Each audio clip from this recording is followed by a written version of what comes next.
All right. It looks like we're live. Good morning, everyone. Happy Saturday. It's a beautiful Saturday morning here in Southern California. I hope all you ladies are doing well this morning. Everyone good? Everyone good? Yeah. Good. Yay. All right. Hey. Well, today is our first episode of Grow Woman Gaming since E3. I think everyone here on the panel got to go and at least see something, yeah. And today we're going to talk about that. So we're going to talk about post E3, some of the news that we've had, all the little goodies that we've had this week. And so let's get going with the intros. Today we have a guest, Miss Mamacita. Hopefully you all know who she is. Go ahead and everyone say welcome, welcome, welcome. Hey y'all, this Mamacita with Classic Gamer Girls, where I promise to always keep it classy, never ashy. Well, except maybe a few times I've stepped out the shower and lotioned myself down. You know, that area between the toes may have been wow. For a little bit. But other than that, yeah. All right, and Miss Delilah. Yes, you guys know what it is. Delilah_HD on Twitter, GwG Podcast, here on Grown Woman Gaming. Happy to be here. Looking forward to these topics, definitely. All right, and then we have Miss CHAREECE. What's up, everybody? It's your girl, CHAREECE. Finally getting in the swing of things after her first E3. Ooh. Yay! And then we have Miss Lady Infamous, either 415 or 30, depending on where you go and see her.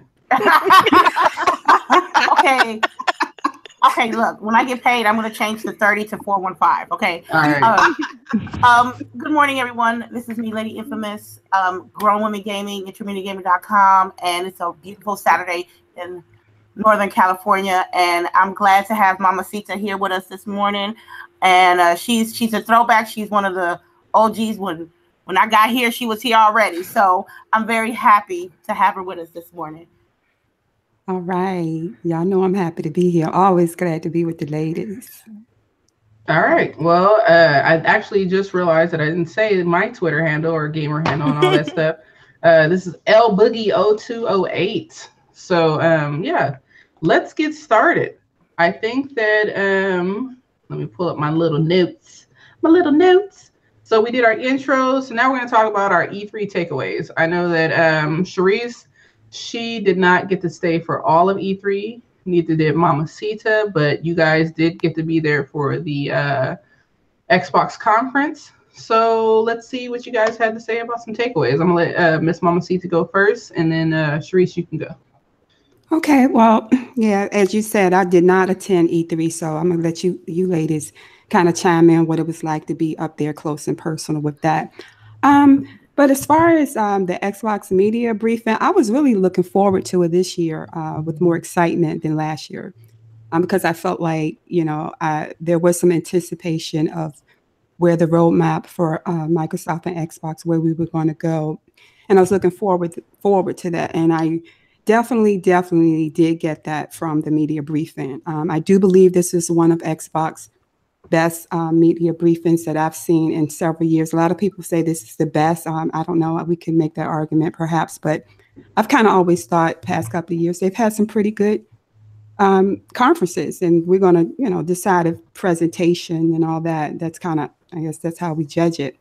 But yeah, I think the excitement in the room, the fans standing in line was just, I think, that highlight for me. And then the, announcing the new studios, that was like, it was like jaw dropping to hear Ninja Theory is now a first party studio. I think everybody in the room was like, oh my God. So yeah, that was pretty cool to experience and be a part of. All right. Now, Miss CHAREECE, time for you to talk. The Microsoft briefing was nice. I loved every part of it. I loved the whole experience of actually E3, the part that I did experience. First of all, I meant to tell you, my daughter told me to tell y'all thank you for taking care of me while I was out there. No problem. Got you, girl. Yes. She was like, make sure make sure I tell Delilah and Lady Infamous and Miss LBOOGIE for taking care of her mama. But yes, the whole E3, the experience. I wish if you're a gamer, everybody should go to E3 at least once. At least once. It's the best experience in the world to hang out with your friends and just experience the whole atmosphere. The Microsoft briefing was excellent. Sitting in that theater is like the more you sat with the people, the more hype you got. It was like Microsoft knocked it off the park this year. This was like there's literally no complaints that I could give them. Maybe if it had been longer, I guess I don't know, but it was nice. I enjoyed it. Now, did either of you have like a moment in the conference where you were just like, "This is it"? I'm like, "This is the best," like. I had multiple moments like that. All right. When they announced the Tales, when the new studios, that was epic. When they started dropping the leaves out the ceiling, I was like, what the hell, is it gonna make it snow now? I know, but then like I was waiting for it for everything. I'm like, yeah, I really was. Yeah, me too. Where's the other stuff? What else? I don't know. It's just so much that happened that it was all one moment after another, one moment after the next. It was just continually a moment, one long moment. Yeah, it was back to back to back kind of deal. Yeah. What about you, Mamacita? Was there like an amazing moment during the conference that you remember? Yeah, well, I mean, actually, you ladies already mentioned mine. I mentioned early the Ninja Theory revelation. That was, and then yes, when the leaves were falling, I was looking around, going, "Wait a minute, what is happening?" I was looking up because I'm thinking, okay, we're in this large coliseum of people. Something is falling from the ceiling. What is happening here? Then I realized these are actually leaves, and then I was expecting something else.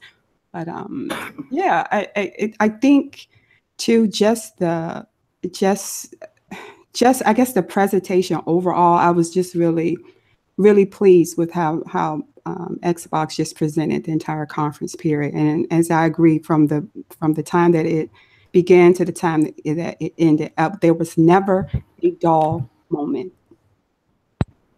All right. So I'm going to go ahead and let Miss Lady Infamous talk about, we're going to go ahead and talk about our entire E3 experience now.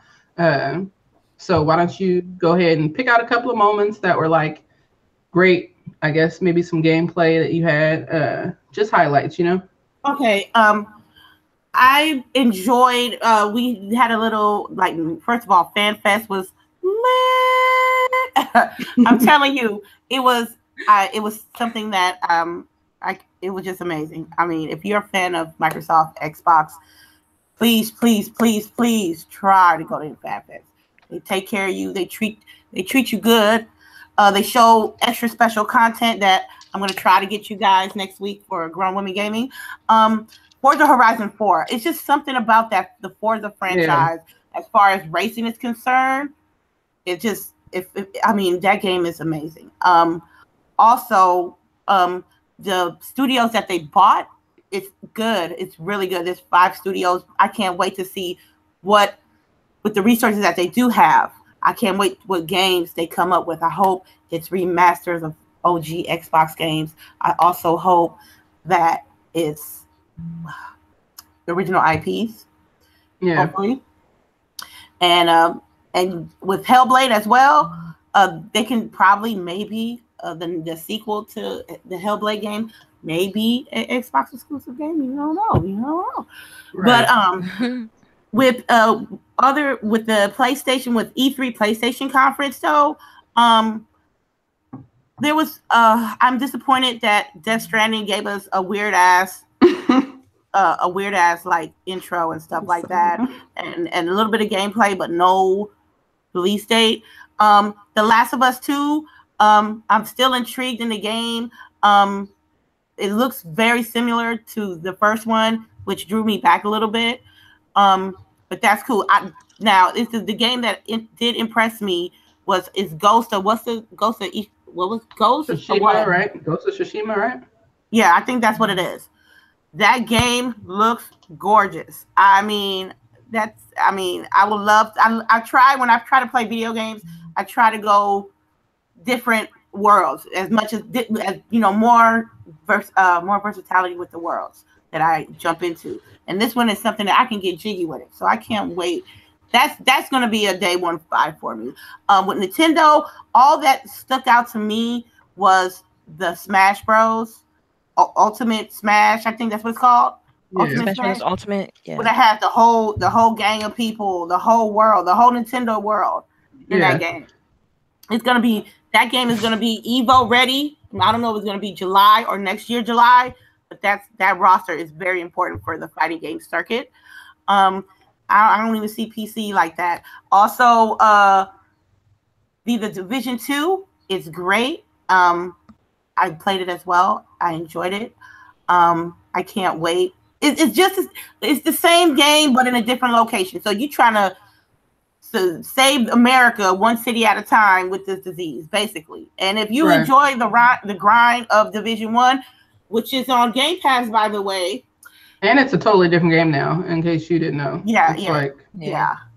And they're still doing updates. They just did an update last week. Even though a new game is coming out, they just did an update last week to bring in shit. And that shit is hard as hell. I just want to point it out. Yep. It really is. I've been playing it too. So, but like I said last night on GRG, the games, they were good, but the memories, that's what's going to stay with me. The memories that I had with my friends and my gaming comrades and our intellectual properties of what we thought about these games. We met some people, we did some things, and it was worth busting my ass selling that coffee all day, every day. And I will do it again. Yeah. I will do it again. All right, Ms. Delilah. Are you I just want to make sure you're done, lady. Yeah. Yes, no, maybe so. She muted herself right after that. Oh, okay. Okay. So for me, so you want me just? Yeah, I'm done. I'm done. So you want me just to kind of talk about like my E3 experience and conference? Okay. So yeah, I mean, for me, this year was extremely different because it's the first time like in a long time. Prior to I think like last time I went by myself, I wasn't married. But ever since I've been married, like you guys know, I've been rolling. My husband been rolling with me. This is the first time going to E3 in a while by myself. And it was just a completely different experience. You know, I tried to get in contact with people, and you guys saved me plenty of times. Just being bored, and the one to kind of chill out with. So I do appreciate all the the lunch invites, all the come hang out with us invites. It was phenomenal. I really do appreciate all of that, and it just helped with me with creating memories and things like that. As far as the conference is concerned, it makes me feel like Microsoft finally. Like we know what they're doing, like as far as long haul, because before it's been like a mystery. So that's the biggest takeaway I can take from that conference was that now we kind of have a sense of a plan. Like we know they acquired 5 studios, and you can only imagine that each one of those studios are probably going to make 2 games a piece. So that's 10 possibly new or reinvigorated IPs that's going to come from the Microsoft side of things. And I think that is being Xbox is my primary platform. It gets me excited. And, just like Mamacita said, I think that conference was phenomenal. I think they organized it really well. They kept hitting you with like game after game. And I thought that was just very exciting, just being a pure gamer, not so much, with all the other extra stuff. They don't have like VR. They don't have like other little smaller things that they focused on. They didn't talk about Minecraft, like little things like that they didn't focus on this year that to me just made their overall conference better. But man, just as far as memories is concerned, it was a total package. This had to be one of the best E3s that I've experienced in a long time. Just because, just to hang out with friends, everybody was real approachable, chill. It was dope. And yeah.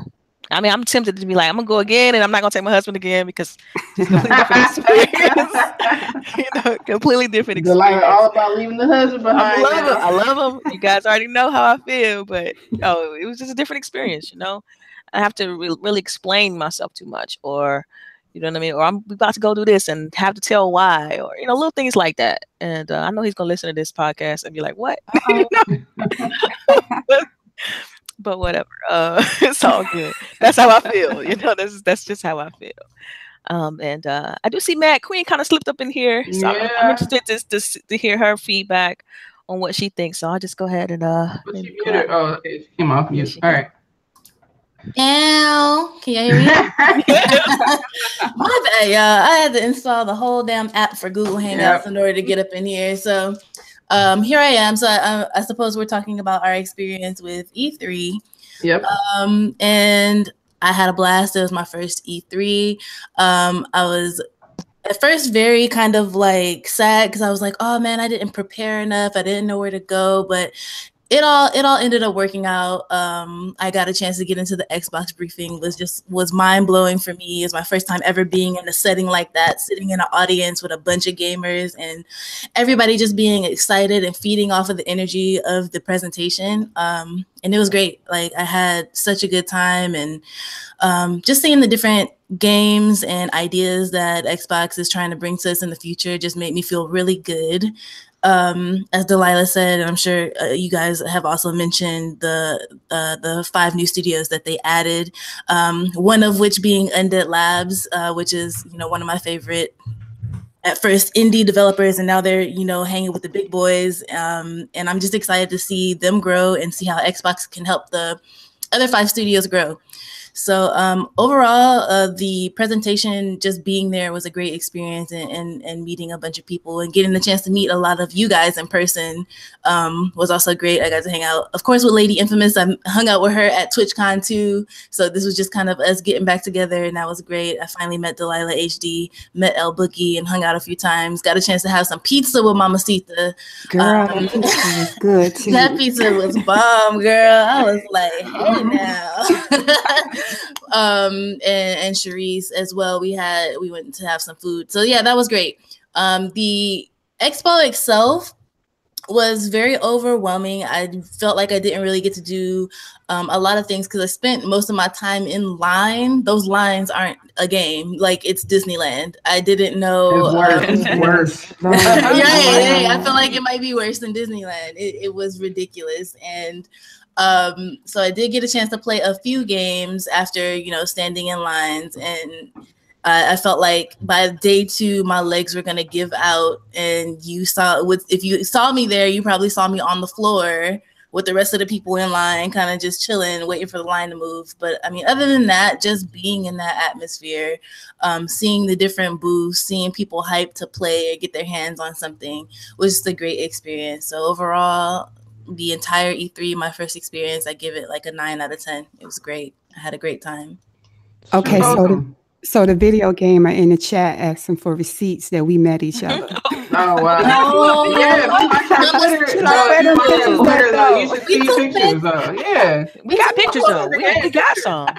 I just posted a picture the other day of me and like go on my timeline. Mega hiding in the bushes. Shoot. If you go to my channel, Lady Infamous 415, you want to see Lady's vlog part 1. You definitely going to see all of us on Spire 73 on that high-rise bar. Yes, that's right. Okay. Yeah. Oh, we got receipts. Don't get it twisted. Yeah, that was one of the highlights. Sure right. was. I should have mentioned, I had a chance to hang out with Xbox Canada in the media briefing, the media briefing line. They actually came in and kind of talked with all the fans, and they actually uploaded my interview on their channel. Yeah, so that was pretty cool. I was like, oh man, well, so that was cool. That was, I forgot to say that they were really good to us while we were waiting in that long line forever and a day. Yeah. But yeah. Did anybody else get to do any like interviews? I know I got to do Ori and the Blind Forest. I mean, not Blind Forest, listen to me. The Willow was how you say it. Oh my gosh. Ori and the Will of the Wisp. Yeah.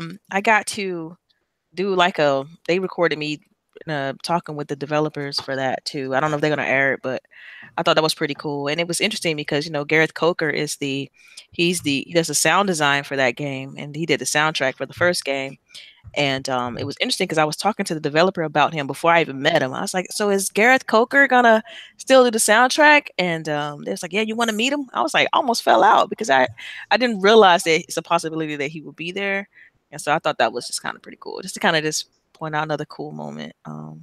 So yeah. I spoke with people at Rare. They was trying to find, it's not an interview or anything. They were looking for the bar, right? And I was like, of course they would ask you. That's right. You look like perfect you drank. person. Yeah, you look like you drank. Help me out. Where's this bar? And I was like, I got you, right? And we were, as I was showing them, I was like, I'll tell you where the bar where ain't nobody at. So as I'm walking them to the bar, I'm like, so what games you guys got up here today? Are you guys YouTubers or content creators or something? They was like, no, we got a game here. It's Sea of Thieves. I'm like, oh, you guys are rare? They was like, yeah, we're rare. I was like, oh my God, I'm like, that water though. And they started laughing. And they was like, we didn't make the water. I was like, oh man, you got to tell the people who made that water. That water looked amazing. And I know they get the joke. Yeah, everybody knows about the water. Also, I did play a game called Strange Brigade from Rebellion Studios, who made a zombie army trilogy. If you guys not familiar with that game, it's an Indiana Jones-ish type of game with zombies and co-op. 4-player co-op is really good. Them lines was not going to get the best of me this year at E3 because I only did one line, and it was Destiny 2 Forsaken Gambit modes, and because them lines was ridiculous, and I told everybody. But see, we have an advantage though, because like you got a chance to go to FanFest, so and play the games early, play the games early. So I'm cool. Yeah, I tried to play as much as I can because I kind of was hip to the game. I'm like, look, I need to get these games in now because I know those lines are gonna be insane. So I tried to play everything. Only thing I didn't get a chance to play was Jump Force. That's the only game I didn't get a chance to play that either. But everything else I tried, from Tunic to like Soul Calibur. I mean, I was literally just trying to just jump on the games just to kind of get my feedback. And I remember posting it on Twitter. They're like, look, I played such and such and such. And it surprised me just like how many people jumped in my timeline just to kind of get some feedback. Yes. And I know someone in the chat right now is talking about, did we play Ashen? Did anybody else play Ashen? I know I played Ashen. I watched it, but I didn't play.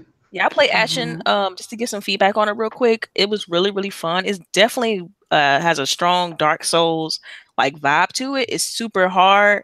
And like if you get back to one of the camps and get health, it like all the enemies come back. So that's the whole Soulsy kind of deal it has. But it seems like it has more of a story to it though, like a deep kind of lore story.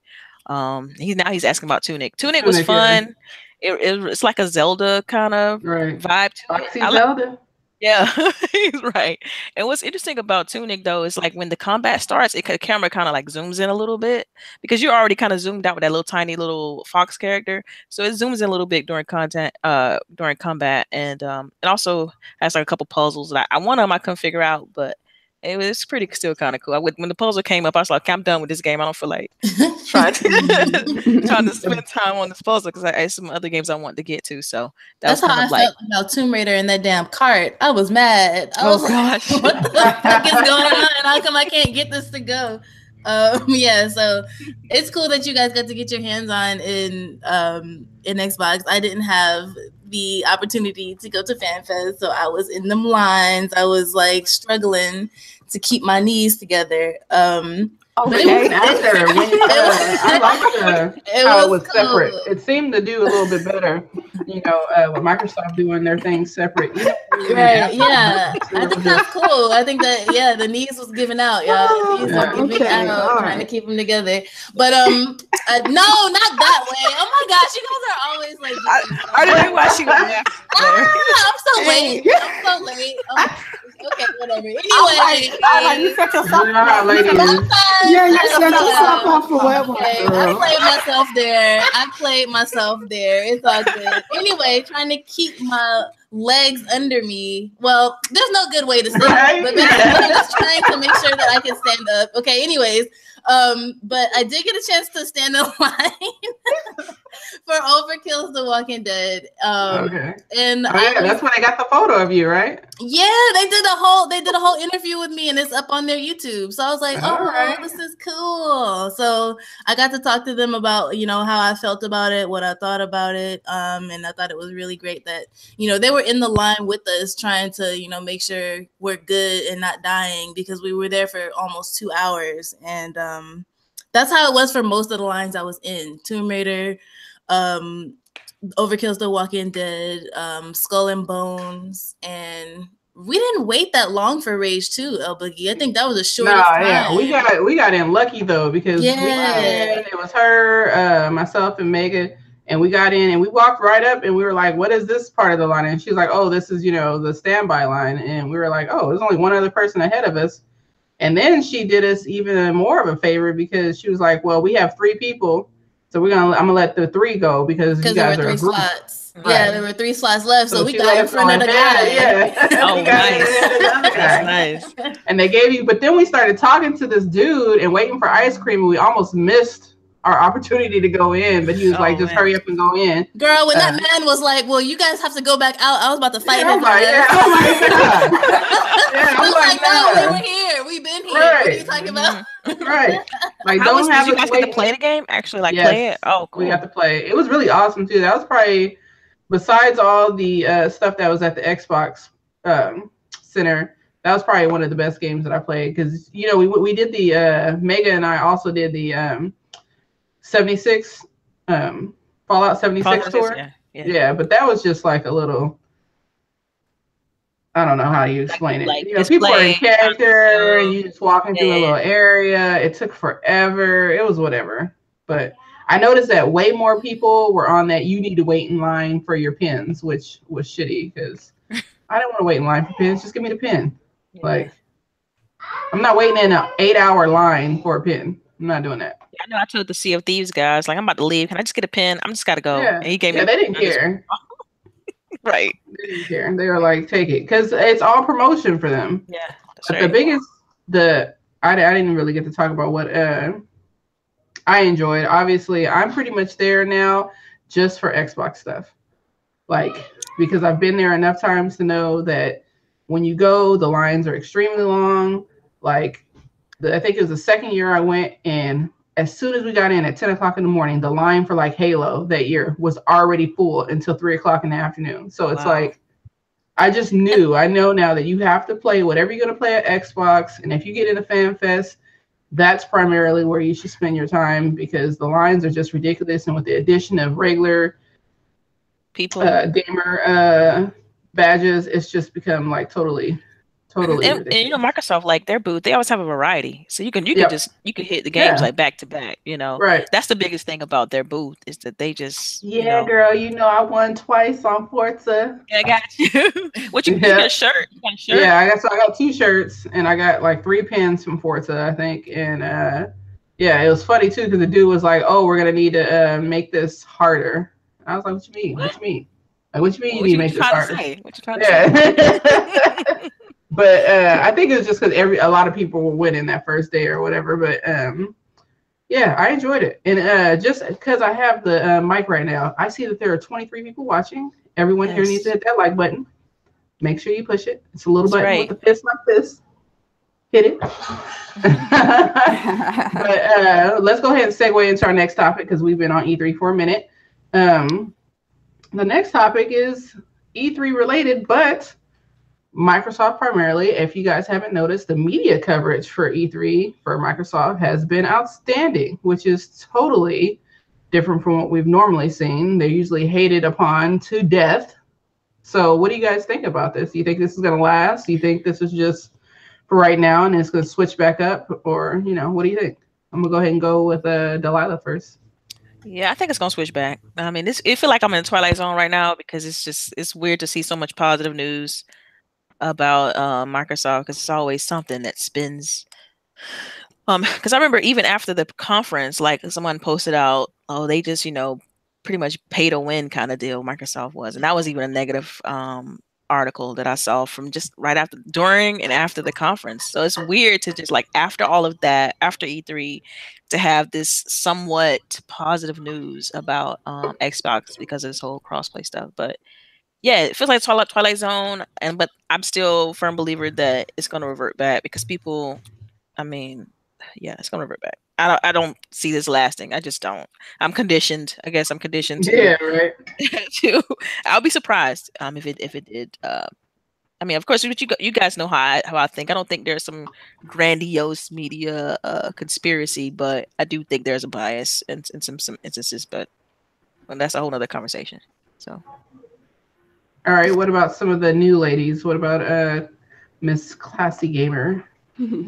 Well, I have to say I was quite surprised that seeing the different polls where they were asking who won the E3 briefing, Microsoft and Xbox coming out on top. I was actually surprised because, I believe there were a couple of briefings before where I felt like Xbox should have won and they did not. So I'm thinking, yeah, it was really great. And I'm walking out there really excited, but what's the perception going to be outside of the Microsoft theater? And to my surprise, everybody was pretty much saying that they were the victors. So yeah, the positive news is a great thing. I don't know if I'm really a skeptic because I know that tends to change. And I know that, some of the media and journalists out here, and it's not all of them, but they know it's, you're going to get the clicks when you say something, when your article is posted negative about Xbox or Microsoft. That's just how it is. And even before Xbox, Microsoft, period, just saying something negative drives clicks. So, but we'll see. I think at some point you have to give honor where honor is due. And so I just say enjoy it while you can. And we'll just see what happens in the next couple of months. All right. What about Miss, I don't know why I can never think of people's names, but why don't we go ahead, Miss Mad Queen?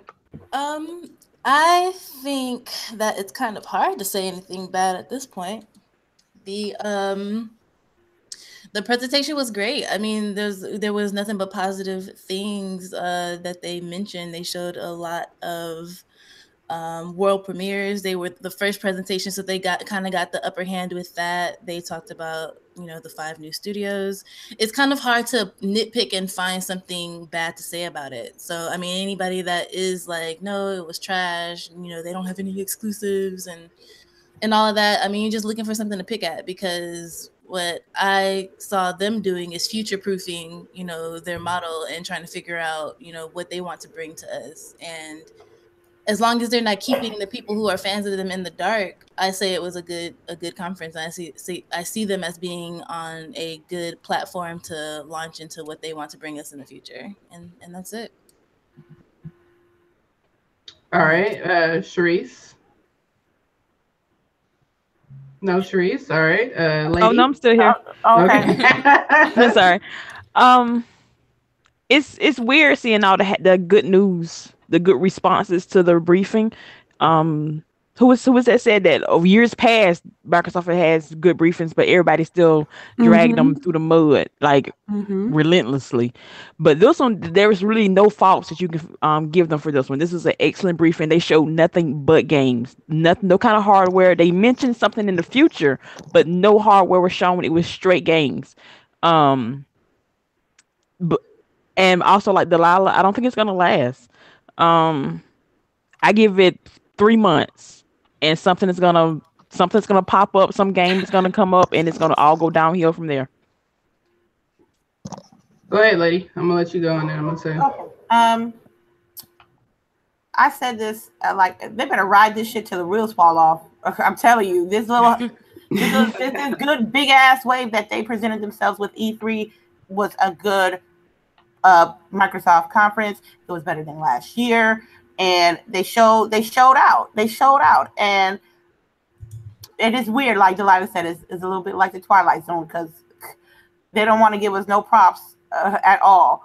And there's people that really don't like Xbox and really don't like the brand. And to me, like you're not a true gamer. You might disagree on some of the business practices or the games that they put out, but you can't for someone to straight hate on something that was successful, you're a straight hater. You know what I mean? Don't get mad because your console of preference didn't do a better job than Microsoft this year. That ain't my problem. That's a y'all problem. Right. You know what I mean? I was satisfied with what my console preference did this year. And let that wave go. We riding that shit right now. We just let it ride. There's gonna be something though that's gonna be like, oh man, Xbox ain't shit now. But hey, we did a good E3, and that's all that matters. That's going to linger on people's minds. Yeah. Well, I really think that they did an excellent job. I think that they made sure that they didn't talk too much about their idea Xbox games. They gave a quick little highlight to say, hey, we have these things, but this isn't all we are, which I was happy to see, because I think sometimes they focus a little too much on that, and you know, them haters, they just waiting for something to talk about. And I don't know, I enjoyed it. I think I'm hopeful that it will last, but I know it's not, because, you know, we have people we see on Twitter that are constantly lying in waiting for someone to start that type of nonsense. You know what I mean? But I don't know. I'm hopeful that this lasts. But if PlayStation don't get their crap together, we're not gonna have to worry about it. It will last, because they're under some hot water right now, and that'll go ahead and let us segue into that next. Before you segue, something I wanted to add. It's like, I think not only was the Microsoft's presentation really good, but their booth was really good. Like, just the way they had everything set up. They brought more than 3 games. I mean, I was so disappointed in Sony's setup this year, as far as their booth, because they literally had 3 games. I think it was they had Spider-Man, they had Black Ops 4, and Destiny. And then they had like 2 VR games, like 2 or 3 VR games. But that was it. And it was so, when you went over there, it was just kind of like dead. If you didn't get, because you had to pre-sign up for the Black Ops 4 game. And if you didn't get that, if you didn't sign up ahead of time, like, you weren't going to get in that line. So it was just kind of, you walked over there and people were just standing around, looking at each other, talking to each other. It felt very dead over there. And I was like, it's like they didn't, like, I think Lady said this last night, it's like they didn't want to be there. That's what it felt like at this Sony booth. So that was pretty. Kind of made me feel like they made me feel like, especially after watching the E3 conference, that, you know, because of the games that they have put out, and they have put out, we know they put out some really good games, and I think they just felt like, hey, you know what, we can just kind of coast on, play it safe. We don't really have to do too much, because we are riding the high wave. And I mean, I get that. And I feel like I can give them a pass. I even said that. I kind of gave them a pass for this particular E3, because they have bought the bangers. But I don't think you can ever become complacent. Because things are forever changing. And I think as fans, as gamers, you know, I don't want you to ever feel like you can just take me for granted. That's all. Just say, well, I can just give you this, hand you a bone because I gave you meat last week. No. I still want my meat. Okay. Yeah, but you know, that's what it is, because they really don't have to. Like, they literally just do not have to. That's like, true. They know that we have you. That's what I was about to talk about, crossplay. That's the same thing. Like, they don't have to. And Sony has always been a bully. So Sony has always been like that. Like, if they don't have to do something, they're not. They're not socially conscious. They're not trying to help the world be a better place. They're literally here to take your money, period. And if they're in a position to be the bully and to say, you're going to do what we want you to do, that's what they're going to do. They've done it every time. Never fails. Yeah. You say you're going to segue into crossplay, right? Yeah, I was going to segue into crossplay. But yeah, so basically we've all heard that we got crossplay now across 3 platforms for Xbox, Nintendo, and PC for Minecraft, and as well as Fortnite, and for their mobile devices, I guess, for all 3. And it's great. People are loving it. But there is one man out, and that is that is Sony and all their player base. And it'd be one thing if you just weren't able to play. But Sony is also being locked out. Like, if you have a Sony account with Epic, you cannot play at all. You have to create a new Epic account. And, you know, if you're one of those people who play Fortnite all the time religiously, it can be a setback, because you're basically going to have to start over from zero now. So, I mean, it's pretty shitty. Both, I think, are at fault, Epic and Sony, on both of these. But I'd like to hear what you ladies think. You guys, whoever wants to go, jump on in. I'll go first. Personally, it's a big step in gaming. Even though it's Fortnite and Minecraft, games that I don't particularly play, it could be a setup for games that I would like to play that has crossplays. It'll be great. Fortnite has got that juice. It's I don't know. I think I heard that the popularity of Fortnite was dwindling just a little bit. So I feel like the crossplay was something under their belt to add more popularity to the game. Minecraft been popular since day one, and I don't think it ever died down with that game. It's a stepping stone to more openness across platforms for gamers, and that's good with me all in all. Now, Sony, I don't know, man. Sony been on some other shit for the last 2 weeks between their presentation and they're not promoting crossplay at all. Why not? Why not? And then you have to, and then your account is locked as well. That's just not popping. I'm glad I don't play Fortnite on PS4 or because I would be like devastated. I don't even play it on Xbox, but just for the people that enjoy Fortnite on their PlayStation to get shut out like that, I'd be hurt if it was me. But the memes on Twitter between Nintendo and Xbox has been fire. Very entertaining. Very, very entertaining. So I just can't wait. What else are we possibly going to have, like Nintendo games coming to Xbox soon? Or what other title that they're going to decide to do? Because they got Mario. Yeah, I mean, that ever happened? Well, this is a start. It could be anything past this. They already got a relationship. Nintendo already has a relationship with Xbox to the point that, hey, we're going to cross play with each other. What else we can do? Now, if Sony want to be behind on that, that's a they problem. So, yeah, that's what I say about that. I don't know. I feel like this is just a show of PlayStation trying to control their audience, their fan base. They know they have these fans. They know they're not going nowhere. And they're maintaining it by, snubbing the other consoles. They might feel that they don't have to do this. They're not in a position where they need to play nice with other consoles because they feel like they're the top dog. Like, why would I do that? Why would we put ourselves out there when we have this pool of people that we're dealing with? We don't have to share.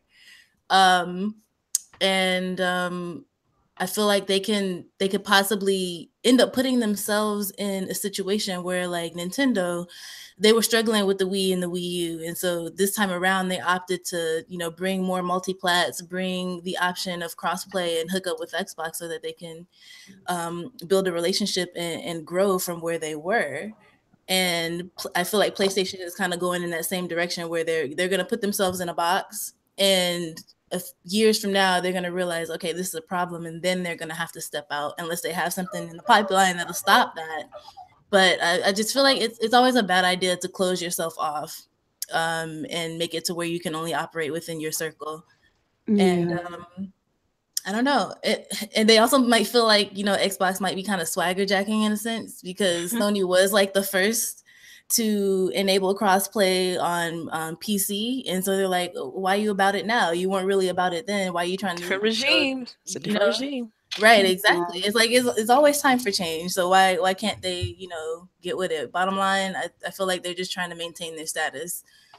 And they don't want to say that. They can't say, we just don't want to share because we don't want to lose money and lose people. They can't say that. So they've been coming up with like the dumbest excuses ever. When Minecraft came out, they were like, well, yeah, we don't want to protect the kids. Yeah, we want to protect the kids. We don't want to expose our children to the world on the outside. I know, they don't give a fuck about that. What are they talking about? So I mean, it's obvious, like they just want to save money and save their pool of people that they have as a fan base. So I don't know. They need to get with the wave or get left behind. That's it. Mm-hmm. So what do you all think the argument that's being made that, well, Microsoft did it last gen. They want to play nice. Because we live in the here and now. Like, I don't understand why they bringing up old stuff. People need to move on and get hip to what's going on right now. I think Microsoft, they clearly have a different leadership in place, clearly have a different regime. So this is what this new team want to do. And that's the difference. They had a different set of people in place in 360 era. They got a different set of people this at the top this era. So they just need to, understand that and understand why it's different now. At least that's what I would say to those people. But for me, the biggest deal in regards to the whole crossplay stuff was like the transferring of your purchases, right? That's what the biggest problem is. Like if you started on PS4, you couldn't transfer your purchases over to like Switch if you had a Switch, or Xbox if you had Xbox, that kind of deal. And I think that's where the biggest problem come into play. That's when people really noticed it. Like, dang, I can't take the things that I bought over to my preferred platform or a different platform. Let's say you sell your PlayStation 4. Well, you can't, tap into those purchases if you try to play them on a different system. And I think that's just not consumer friendly. And I think, and what adds fuel to the fire to all of this is the fact that PlayStation is bundling Fortnite with their with their PS4 bundle. It's like it's a free game. Like, why are you bundling? The injury, like, right? Yeah, I know, and it's it's a free game on top of that. So it's like, why are you bundling this? That's an L. Free. Yeah. What are they charging for the bundle? I think the lady looked it up last night. I think she said it was like $290 or almost $300 base price, basically. $353.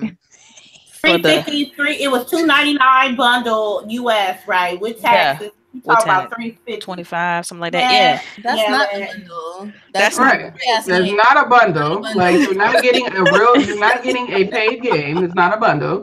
Like, that shit is free. I mean, are they giving you like monies to buy like 500 V-Bucks or something, 500 V-Bucks, which you really can't buy much with 500 V-Bucks. 500 comes with the game any damn way. They're not giving you nothing. They're not giving you anything. They are selling you a dream. They're selling you a dream, people. But see, they are marketing geniuses over there. They know how to market this stuff. People are going to believe them when they say, oh yeah, but you can cross-play with so-and-so, and here's a bundle. We bundle it with the system, and we doing all these awesome things. People really stupid.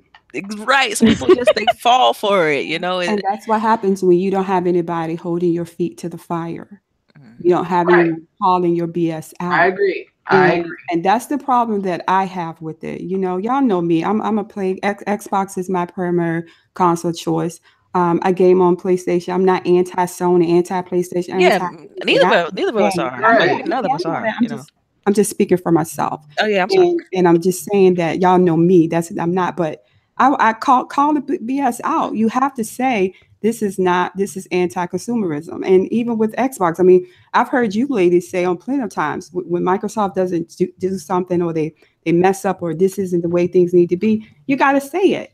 And then when you don't see the articles, you don't see journalists calling them out, it makes you think that there's bias. And it does ask the question, well, why aren't you holding their feet to the fire? Right, I agree, because I remember when Sony was trying to buy cross play. What was it called? Let's Play. They tried to buy the term Let's Play. They didn't get any backlash for that, and that was a big deal. Imagine if they would have owned that. Exactly, and I'm gonna tell y'all something. PlayStation View. I didn't see one bad article when they dropped 11 channels. Viacom was dropped from PlayStation View, PlayStation TV. The cost per month did not go down.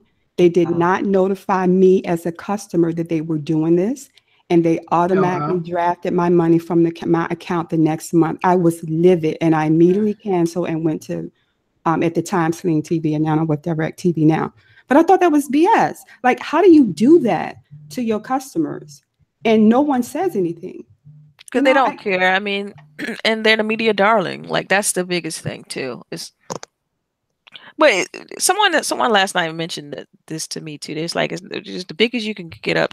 You can also fall hard too. We've seen it like last gen with the PlayStation 3 era. It's like they had the same kind of swagger, if you will. Like, we can't do any wrong. This is what we want to do. Y'all get with the program or else. And we saw the backlash from that. So I think this might be a replay of that. But I think it's going to be super exciting because it kind of sets us up for the next generation. It's like, man, it's going to be, any man for himself at that point. It's going to be an even playing field finally going into the next generation. And so I look forward to that. But I think right now, I think that Sony needs to get with the program because this is just only bad for them at this point. It's like everybody's agreeing, but your extreme Sony fanboys and like Sony themselves that come up with every excuse in the book not to allow this because you just holding people's purchases hostage is just not. That's not how that should work. They're not going to do anything until people start leaving. Yeah, but it's like if they leave, they can't take their stuff with them. So where they gonna go? They stuck. It's like if you had all your music. They stuck for this generation, right? Yeah. Right. Like example, if you have all your music on Spotify and you're trying to, go to Pandora, you can't. You got to repurchase everything or get all of your music on a different platform. It's like that's why they want to lock people into with this Fortnite deal. Mm-hmm. It's like, look, we're gonna lock y'all in and y'all can't leave this next gen. Like that's what it seems like, but that's just me, maybe just acting silly, but whatever. No, I agree. They're definitely doing it. I mean, but people buy into it. They don't say shit. I don't. Not me. Not me. I mean, obviously not you, but people, lots of people. We see it. We're active on Twitter, so we see that shit. Mm-hmm. And people are like, no, Sony is doing no wrong. So yeah. The defending is what I don't get. The defending these bad practices is what I don't understand. And they try to justify it through their own fanboyism, like, right. It's about this and it's about that, but they don't want to call them out when it does wrong. It's ridiculous. Because if this was Microsoft doing this, they'd be burned alive right now. Every media outlet be posting about it. It would be ridiculous. It still be on Twitter right now. It'd be like 2013 all over again. If Microsoft was doing the same exact thing. Exactly. How many articles did we see about that Xbox ambassadors doing the job of employees and they weren't even employees, they were contractors? I mean, that was just absolutely ridiculous, I think. And I saw a number of popular websites and putting articles out about that. So, but. Well, on to the next. I saw an article, I posted it in our chat about how they think Twitch and Mixer are basically killing single player games because I guess a lot of people are beginning to just go watch their favorite streamer play a particular game instead of buying that game. So what do you guys think about that? Matt, since I'm the streamer, the majority streamer in this panel, because I stream every day. I sometimes when I stream my single player games, like it's mostly on PlayStation and that's mostly on YouTube, you know what I mean? But with Twitch, I get more traction with multiplayer games like Overwatch, Call of Duty. If I'm playing online on State of Decay, I get more traction that way. Now, I do believe with Twitch, the front page on the website is rarely someone playing a single player game. It is always somebody playing multiplayer. If it's Overwatch, if it's Rainbow Six, if it's League of Legends, if it's World of Warcraft, it's something multiplayer based. The more I get into the gaming world, the more I see that more and more multiplayer type games, good or bad, are going to be more on the front lines of websites, gaming websites, Twitch streamers, YouTube, Facebook, gaming, all that. And they got to have some YouTube too, though. Like YouTube can be held accountable here too, because people go and everyone wants to do a walkthrough nowadays, and people go in and they watch the walkthrough, and with a single player, as soon as you see the story, I mean, what's the point of playing it, right? But for some reason, for me with YouTube, when I do YouTube, it's my PlayStation game, and with my PlayStation, mostly all the games I have on my PlayStation are single player. All the games I mostly played. I don't think I played like Call of Duty and stuff like that, but my rank is so low on PlayStation. I don't play it. I don't stream it on YouTube. I stream it on either Mixer or Twitch. But that's the way the cookie crumbles, man. To be honest with you, with the single player, they better have some stronger stories or potential campaign co-op on the single player game, and that's how they're going to bring themselves more to the forefront. Because right now, multiplayer is where it's at. You got more people watching, you got more people playing, and you got more people spending money on it. Yeah, I mean, I completely agree. with you. I mean, the single player aspects of it, I do think streaming is hurting single player, just to be frank. Guilty as charged. I mean, when I don't feel like playing a single player game, I go watch the stream or I go watch a YouTube video. But this is not anything new. So I don't understand why it's just coming out now that they're questioning whether it hurts single player games.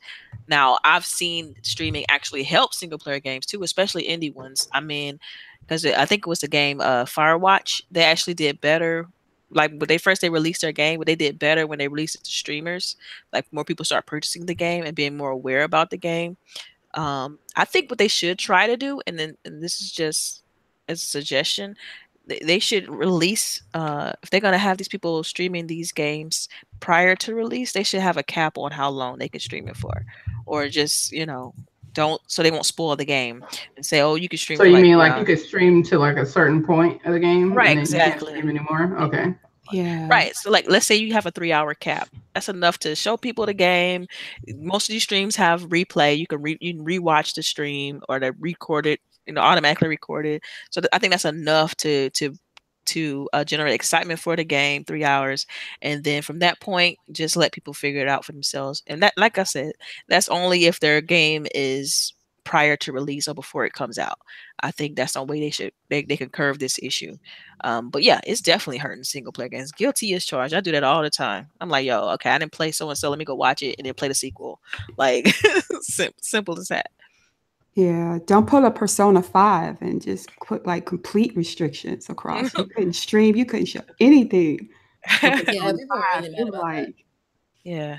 And it kind of makes you, maybe like, well, maybe they made a pretty good decision on doing that, because it's like if you wanted to see the game, you had to buy the game. Of course, people may have found some other ways around that, but for the most part, you couldn't show anything in that game.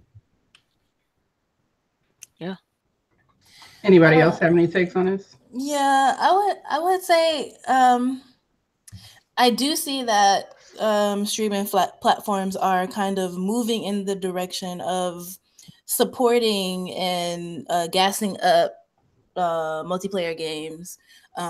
We did talk to the Mixer guy, and I didn't really know about the hype zone, but he explained it to me, and it's where if someone's in like the last leg of PUBG or Fortnite, you kind of get into this zone on the streaming platform where you're shown to a lot of people, so people can jump in and see, if you win, if you get the chicken dinner or whatever. So that is a cool feature that is hyping up multiplayer games. I did ask him, in the future, is there a way for you guys to kind of tell like the audio of a game, or how many times you're pressing a button, if you're in a single player game and you're at an intense moment, will open up to Hype Zone one day? And he's like, yeah, we're constantly working on how we can put games to the forefront, not just particularly multiplayer games. So I feel like, yeah, right now multiplayer games are popping, but there's always going to be people that love single player games. Me personally, I don't do a lot of multiplayer games. I'll play, it's fun with friends, but it always feels good to unwind and just, it's me in this game and I'm doing how I want to do it, and I can press pause when I want, whatever, it works out. And then there's also the group of people that have already played a single player game but love to watch and see the reactions of other people playing a game that they love. I'm guilty of that too. I love going back and seeing people play Mass Effects or playing Conker's Bad Fur Day. I know that's like a super old game, but I love going to watch people play that game because it's hilarious. So there's always going to be a place for single player games. But I already told you, you cannot be in here. I think that I thought she was talking to me. I was like, okay, I guess I'll X out of the Google Hangouts. I so thought that my shit was on mute. No. I was like, okay, I don't even know how you heard that. You can still hear me now, right? Yeah, we can. I swear I'm pressing mute right now. Like, all right. Man, that was that mama voice too. The mama voice puts fear in everybody. I don't care how old you are. I don't care how old you are. The mama voice will put fear in your heart. And I was just like, oh my gosh. I need to X out. Right now. She could have put that in the private. My bad. Like that. My bad. Oh man. All right. Let me jump back Okay, yeah, my bad. I put the mama voice on. My bad. Oh gosh. All right, but yeah, like as I was saying, and also what Lady was saying, I think single player games are going to have to do their due diligence to kind of catch up and make sure they are at the forefront. Whether that is, adding a co-op story mode. Like that was my favorite thing about Halo, was being able to play couch co-op during through the story. So if they were to bring something like that back on a multiplayer version of that would be great.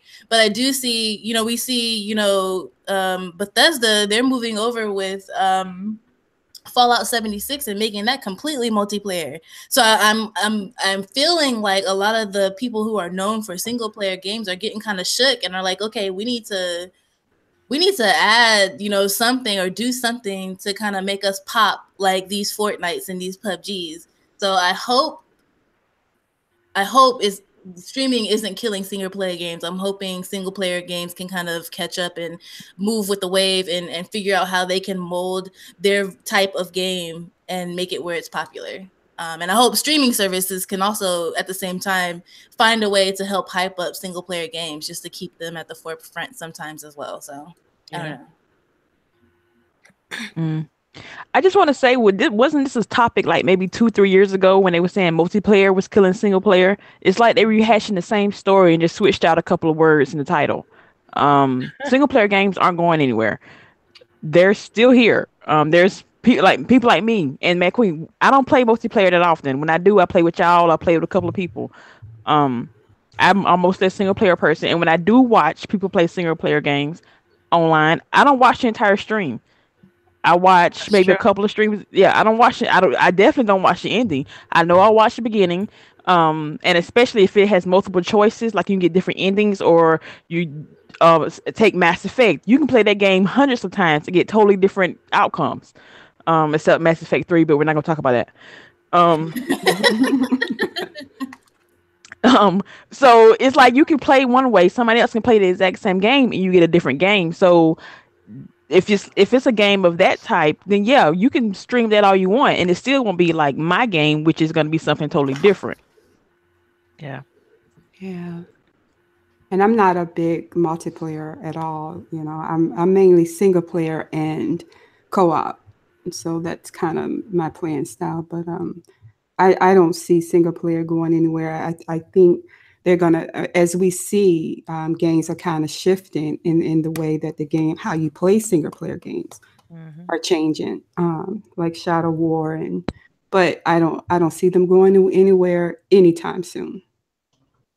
I agree, especially like if God of War is any indication and Hellblade is any indication, and what was it? Bethesda, they've known for doing until recently for doing single player.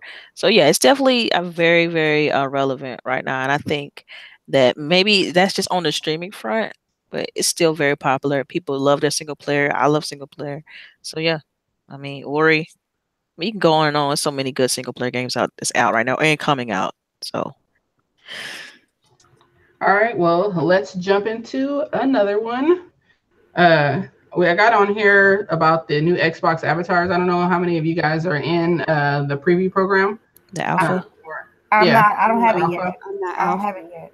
Does anybody else on here have it? You got it, Delilah? I know I have No, it. I don't. I don't have it. And I think CHAREECE has it. She's the only one I know that has made an avatar, a new one. Oh, okay, because I made mine while we were sitting. I didn't know you had yours. What do you guys think? I mean, that's my biggest question of the new system. It's a lot of options. The characters look a lot better. I just took a picture of like the old character and a new character, the original avatar and the new one. And there's definitely a lot more depth to the characters, Yeah. It almost looked like a little Pixar character, if you think about it, if you look at them. But I wish they would do more for like, I'm a bigger girl, more for bigger girls instead of just like this blob of a person. You know what I mean? Right. You can just turn up the setting and then get more round. Like curvy, like it's just a circle, like muscular or fat as hell. So, it'd be nice if they had, curvy, because I'm more curvy down in the hips area. So I would like that, you know, if I do more for that. To my avatar. Right. If I could get a little booty, have big boobs, you know, because like that's how I look, you know. So yeah. It looks nice though. My only gripe with I don't have it, but I you know looked into it because I am excited. I loved having my avatar back in the day, so I'm glad they're bringing it back. It looks like they're outside of the sizing and body types. It seems pretty inclusive with customizations. There's even one with like a wheelchair, so I mean that opens up to including people with disabilities. And there's you know a bunch of colors and a bunch of new emotes. So I mean, there's not really anything not to like about it. It's a fun little feature that Xbox has, and I'm excited that they're bringing it back. The thing with me is I spent a lot of money on my clothes for my avatar throughout my, and I know you can't take them with you, and I know that you can switch from the new and the old avatars, but I hope that they implement stores like they did with the old avatars so you can get you some outfits, because I don't know, I just don't want my avatar looking basic. And I still want your boots too. Your avatar got some fire boots that I like. Let me get those boots. I like they had the Adidas store, the Nike store, the NFL store, the NBA store, the MLB store. When it's Olympic season, they have your country's colors and stuff like that. I hope they do that with the new avatar system, but I don't have it yet, and I can't wait to get it. Hopefully, like I said, I told somebody, when you guys get tired of the new avatars, that's when I'm going to get them. So I can't wait. Do they still have live props? I don't know. Yeah, right now the only props that they have are like a wheelchair, I think. Here, let me go in here so I can make sure I look. I'm pretty sure they'll open it up to achievements as well. That was always like my favorite part, playing a game and then getting a shirt or something related to that game. So that was always fun. That was cool. There's a soccer ball, a wheelchair, and a, did you say that rapier? You know, the sword, basically, which I don't know why there's a sword. But the best thing about it is the hair. They finally have African hair. Yeah, they like, have braids. Besides the fro and like the ugly cornrows, like there's they have micro braids. So bad. Yeah, the braids look good now. Like I have my hair straight on here, but the braids look pretty damn good.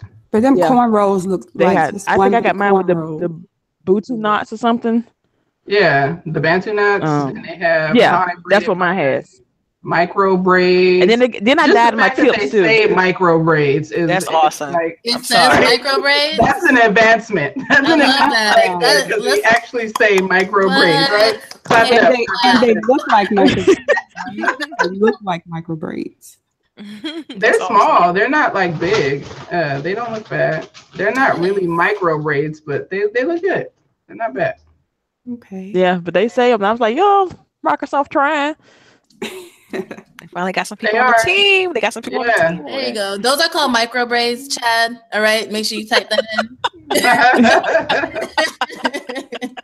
Well, since we're talking about inclusion, let's go ahead and talk about this American Girl doll issue that we've been seeing on Twitter. You need to stop tripping on that doll, man, for real. Yeah. Cute. I'm getting tired of it.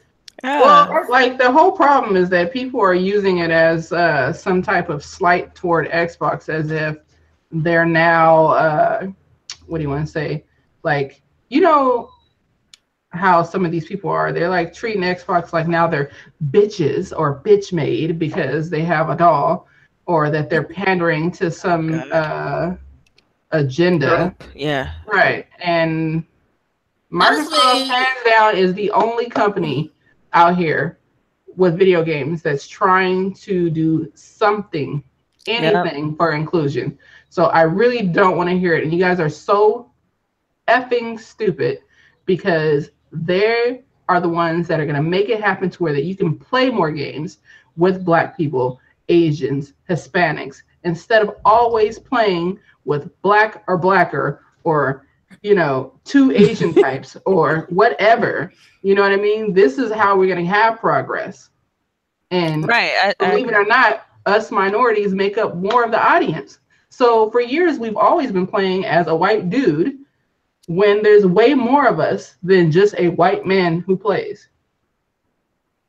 Okay, but go ahead. Y'all can go ahead. With me, okay. First of all, the American Doll brand ain't no like new brand that just came out last week. The American Girl doll is a popular doll for, I would say, 20 years. Mm-hmm. These dolls, these dolls had they had the doll, they had a little like a prop, they had a book, and they had like a history lesson. I had the black one when I had the black American Girl doll when I was a kid, and it was a story when she was there when slavery was abolished, when Lincoln did all that stuff. I remember that one. You remember the doll? I remember that one. Yeah, that in my library. They've come far because I remember when we were younger, like the options you had for black people were slaves. Like for real, that's what I identify with as a slave. Okay. But yeah, I remember I had the doll, but she was like, the story represented that she was there when Abraham Lincoln signed the paper to free the slaves, and it was a big and joyous moment. Those dolls are not cheap. I think that set was like $100 maybe at the time. And for Microsoft to partner with an American Doll company to do this, I think it's a good thing. If I had a daughter and she games, I'll get this for her. You know what I mean? People is just close-minded about things. Y'all making it seem like females don't be about this game life. Like we don't have female developers, female producers, female writers in the gaming industry. What happened if it was not an Xbox console and it was a Nintendo or PlayStation? Would you guys give it the same flack? I don't think so. And you guys got to understand. They would though, because I think they would forgetting that the issue is that there's a bunch of misogynistic males that don't want to see this. They don't want to play as a female, which is why we've had issues with the last Battlefield that's coming out. That the Gears of War story is going to be more based on Kate. Like they have issues because they don't want to play as a woman, as if somehow that's going to make them gay or something. Like, get your heads out of your butts. As I said before, we make up 48% of the audience. And if you want me to, I have no problem sending you my report. I had to do an actual market research study. So I have hard evidence that we make up the audience, but we don't play first-person shooters because of misogynistic asshats like that. You ain't lying, because I play shooters all the damn time. I mean, because we don't care, because we have thicker skin. We don't care. We'll come bring it right back at them, just like Mad Queen when them hoteps was coming after her. Like we have that hard skin to go ahead and take that BS, but a lot of females don't. That shit is crazy.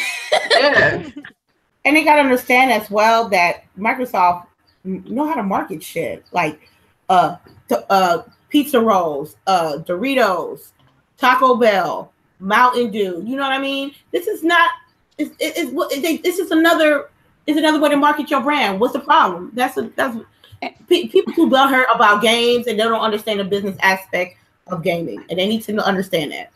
What was interesting is, Larry Herb tweeted it out, and as a proud owner of several American dolls over the years that I've purchased for my daughter, I would have gladly purchased a doll where it could have shown her side of tech or gaming, any of the above, because there are too many little girls who feel like that they don't have a place in the tech or gaming industry because it's not the norm. It's not what you see.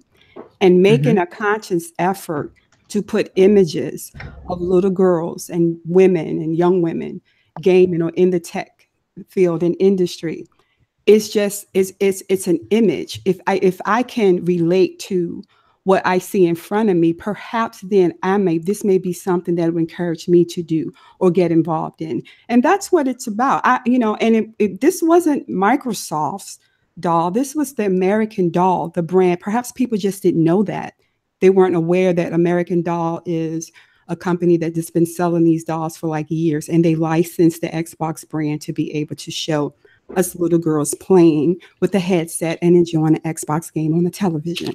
I mean, whoop-de-doo. What was the big freaking deal about that? And when I saw it, I'm like, oh, okay, well, I have some folk in my family, so maybe I should buy a couple of these that would enjoy this. Some students of mine that I could give. So You know, I just say I you know, I don't understand the drama behind that. And I saw some of the little jokes. I mean, it was funny. People, you know, you can joke and laugh about it. But the fact that there are some females out there that are going along with the jokes, like you're part of the problem. That shit right there. You're part of the problem. So you know, you hear it coming out of my mouth. You're part of the problem.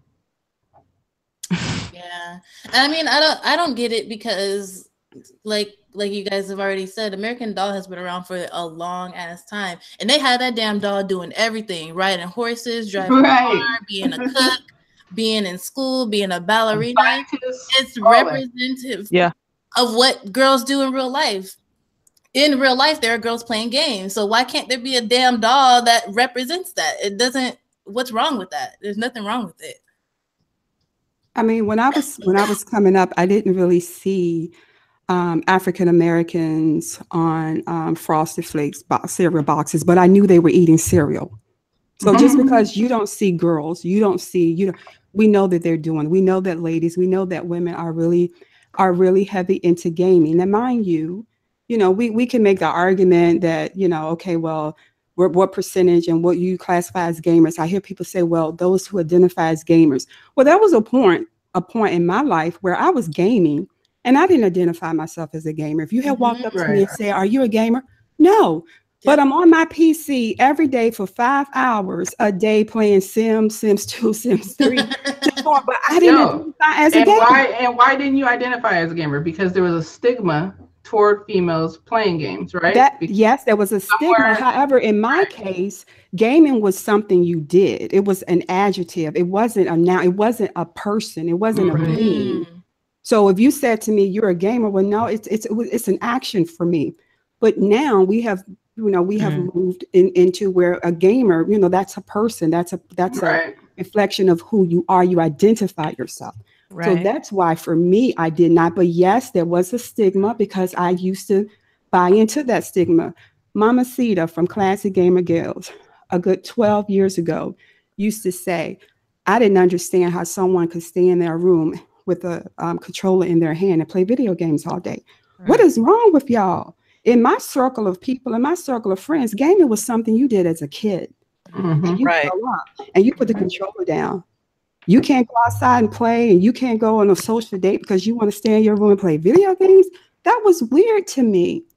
And if I found a way to convert my mentality, first of all, I got back into gaming. I picked the video controller up myself and just started gaming again. But I understood that. So yeah, if I can see that women and what we bring in gaming, if I can do that and I can make a conversion in my mindset about gamers, I think some of these fellas out here can do the same. I think Overwatch is doing a good job of getting more females into the multiplayer aspect, even though I do see that a lot of females still don't want to use communications. I think that Overwatch, for whatever reason, has drawn a lot of females to its audience. I still haven't even played competitive on Overwatch. I just play quick play all the time. Just because I feel it's anxiety for me going in. And I'm like, I need to do the right thing or else these people are going to be mad. Wow. Right. And no telling what they're going to say to you, right? Right, exactly. And you just don't want to deal with that, which is sad. It's still crappy that goes on. That like, I mean, because I don't know, I posted about it like a while ago, but like I've been on Hype Zone a few times and it's gotten worse, although that they have made strides to make it better. Like now the chat doesn't come immediately into your room, so you don't have to see what they're saying. But it doesn't kick those people out, which is what they need to do. You need to kick those people out and ban them because it didn't matter if I won or if I lost. I was getting heckled. I don't know why I have this in my hand, but I was getting heckled. I was getting heckled just for being a female. You know what I mean?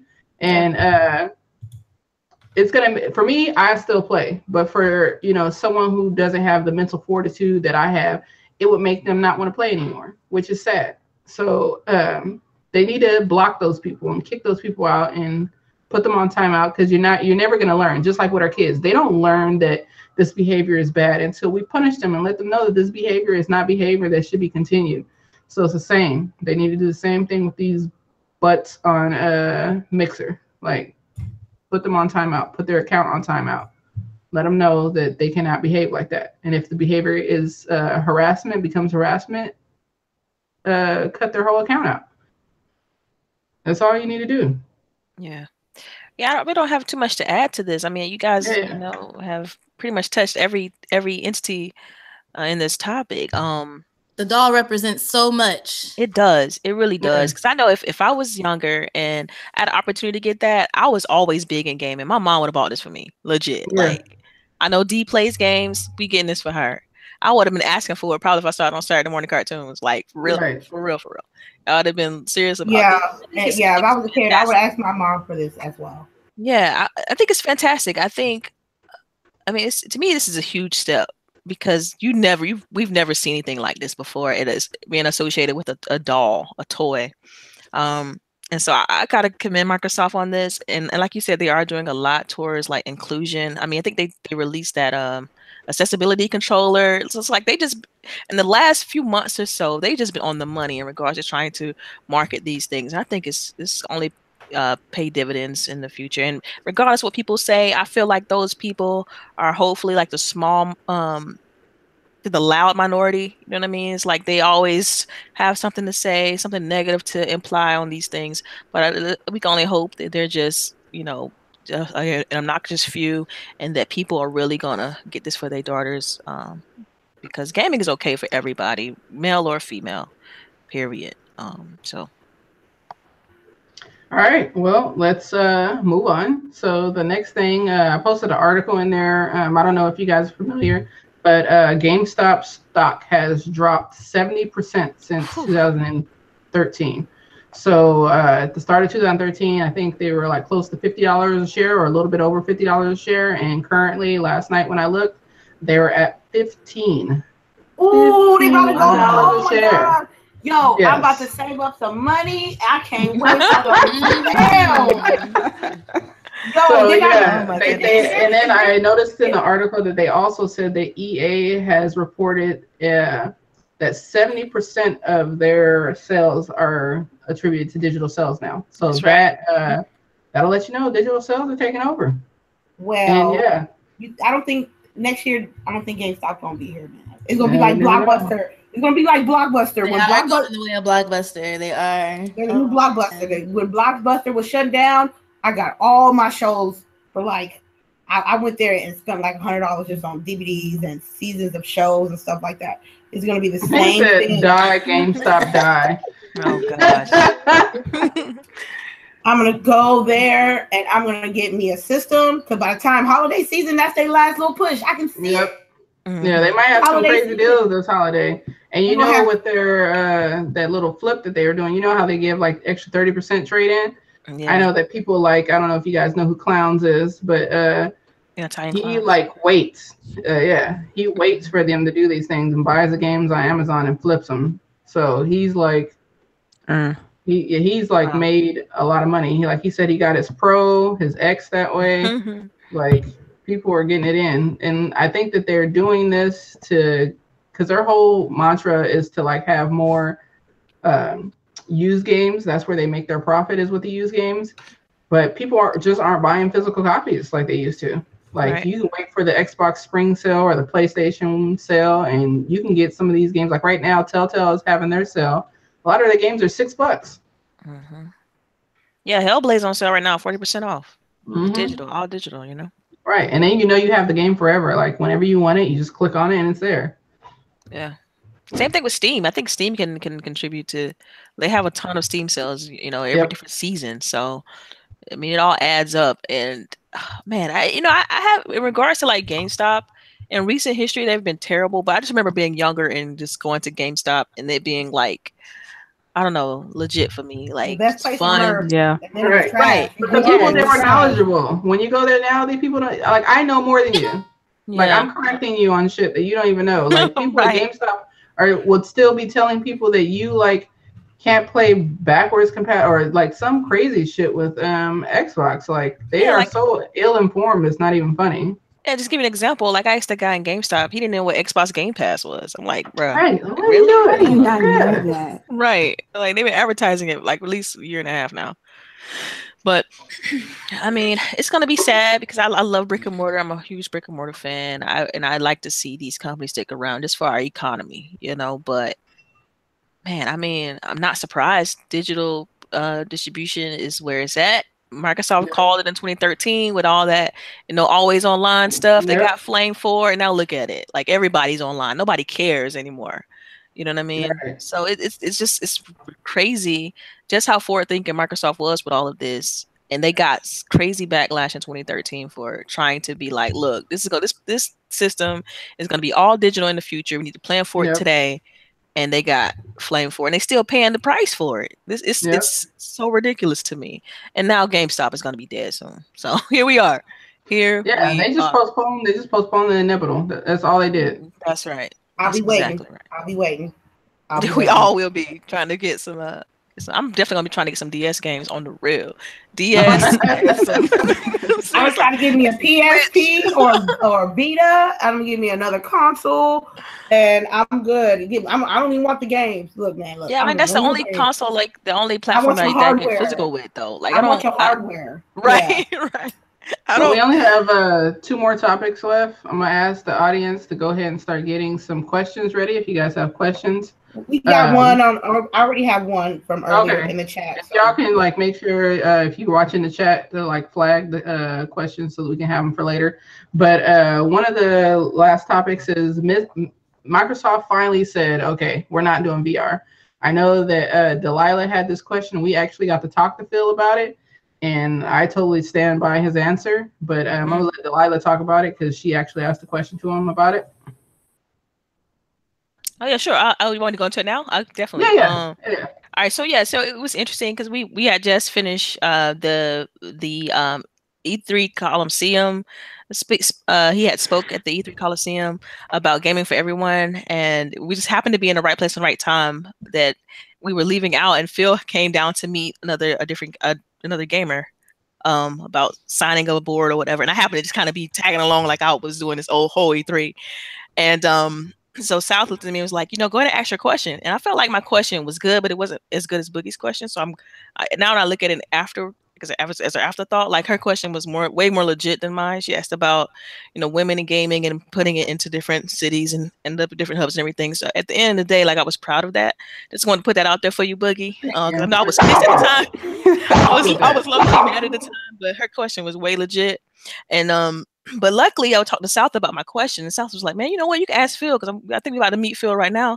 And I was like, stop playing. And he's like, yeah, he's supposed to come down and meet us. So I was able to step outside, and Phil was literally standing like right there. And I'm like, I'm hella short, y'all. Like I'm all these guys taller than me, Boogie, Tim. And so like I'm super short, and I'm trying to get around these big people to try to, see Phil, at least to see him. And then South just kind of steps aside, and he steps through everybody. It's like, Delilah, go ahead and ask your question. And first of all, I'm like, okay, wait, what? Let me ask Phil this question. He's like literally standing right here. So I asked him about VR. And he pretty much was saying, stick with PC. PC has the better infrastructure right now for VR. And the more and more I thought about it, I began to agree with him simply because of the fact that it is better on PC. And the only negative part in regards to not bringing it to console is the fact that you won't have your Halo and your Gears, your first party titles that I want to have some sort of VR experience with. So it's interesting that this comes out, because when I had that conversation with Phil, like I didn't post about it. I didn't want to talk about it because I felt like it was told to me in confidence. You know what I mean? Right, like I didn't want to just kind of put it out on blast. I could have, but I think I can say it now because of the fact that it's already out there that they said no to VR. But I'm cool with the decision, and because I already have my VR system. I already have a ton of games for it. I'm happy with it, but I definitely would like to see Halo. I definitely like to see Gears, but it is what it is at this point. But how he said it was totally legit. He's like, until we're at the space where we don't have a bunch of cords, where people aren't getting constantly sick. Hold on, I'm sorry. That's cool. So what she was basically saying is until VR is like cordless, if you will, which I think Oculus currently has a wireless headset. Till we the infrastructure is really, really good, until we're able to have an experience that people are very comfortable with, because people are still like not used to putting something over their face. People are iffy about all the wires being hooked to their TVs, and he said until that's streamlined, until that's better and it's easier, until technology pretty much catches up with what people expect, then they're not going to invest in it. It's just too costly and expensive for them to put their resources into VR if it's not going to be a comfortable and easy experience for people. Because if you think about PlayStation VR, they have a ton of wires. You got another little box you got to hook up to the system. Then you got these 2 dildos you got to play around with. You know what I mean? It's just, it trips me out. Like, it trips me out because it's like that experience is so convoluted. And the same thing goes for PC. The setup for Oculus is ridiculous. I got like 2 sensors, then I got the controllers, I got another little plug-in I have to hook up, 3 USB ports, HDMI port, and like a console typically doesn't have that many ports off jump anyway. So I do understand exactly where he's coming from with that and what Microsoft is. I understand their decision. And let's be real, they've put out like 3 headsets. The Microsoft mixed reality headsets, they got like 3 of them out, made by third-party companies. And so it's cool. I'm cool with the decision. Like, I'm already into VR. For me, it's not going anywhere. I just wish that some first-party titles would make its way over, kind of like the Gears Tactics or whatever on PC. Like, bring some VR experiences. I want to see some Halo. So to me, he basically said, until we're at the point where it looks like what we see in the movies. Right. But it's good though, because basically he's saying until it's good, until tech catches up, we just hold off. Like, he doesn't want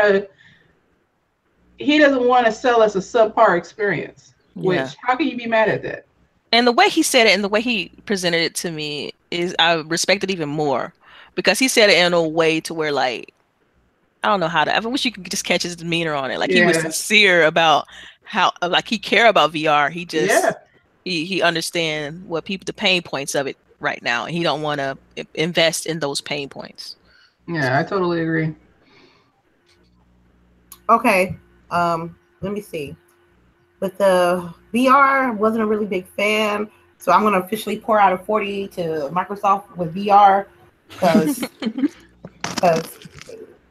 I know Delilah felt more of the VR situation than me, but I wasn't not even on my horizon. So sorry, people, but there's more important things that I guess Xbox is worried about than VR right now. Yeah, and I'm happy. Go ahead. You worry about the games. You worry about making sure hardware is a beast, and we'll deal with VR later. Because like Delilah said, we got VR on PlayStation, and it's like, what, 1 or 2 games that are actually worth playing?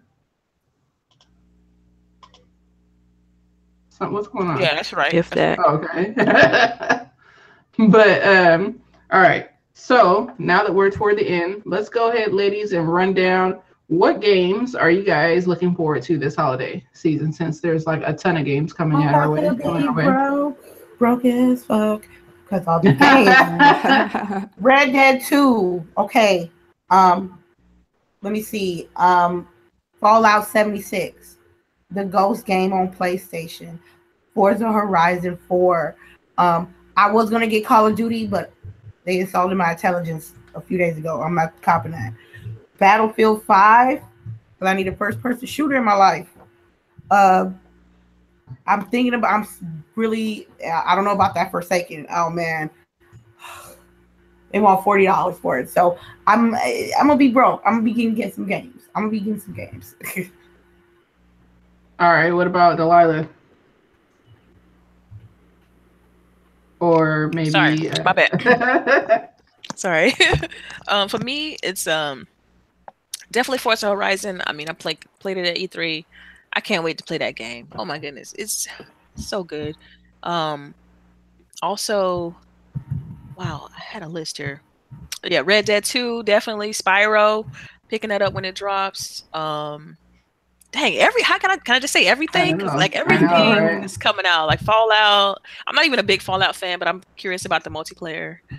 So you're gonna be at playing with me, right? Yeah, I'm gonna play with you, especially as multiplayer. I'm game. I will jump in, definitely. I mean, it's just too much. I mean, I want to check out Crew 2. I got to see that. So I definitely want to check that out. The whole switching the vehicles and things like that.